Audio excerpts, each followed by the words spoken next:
Ces épreuves se sont déroulées dans le respect des gestes barrières contre la maladie à virus Ebola. Elles ont été lancées officiellement par le gouverneur de la province du Nord Kivu, le général-major Somo Kakule Evaristo, représenté par Madame Priska Kamala Luanda, ministre provinciale à charge de l'éducation. La représentante du gouverneur a remercié toutes les autorités à tous les niveaux qui ont concouru à la faisabilité de ces épreuves en dépit du contexte sécuritaire et sanitaire précaire. J'ai béni le Seigneur pour sa bonté, car nous avons débuté l'année scolaire le 1er septembre 2025 dans un contexte marqué par des menaces qui, heureusement, ne nous ont pas engloutis.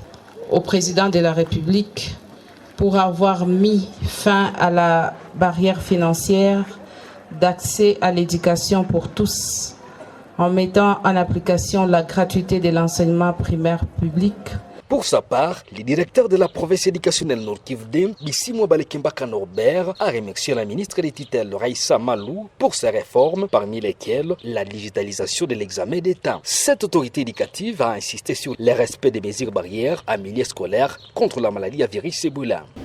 Chapeau bas à son Excellence Madame la ministre d'État, ministre de l'Éducation nationale et nouvelle citoyenneté, pour sa détermination à vouloir moderniser le secteur de l'éducation en RDC à travers ces multiples réformes dont la digitalisation du secteur de l'éducation. Je vous exhorte, chacun en ce qui les concerne, d'observer sans relâche les mesures barrières, non seulement à l'école, mais aussi à domicile.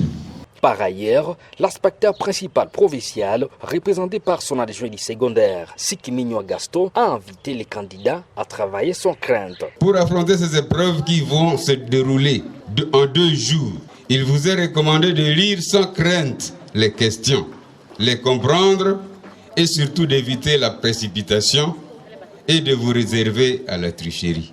Il faut noter que ce lancement a connu la présence des autorités administratives, sécuritaires et des superviseurs nationaux.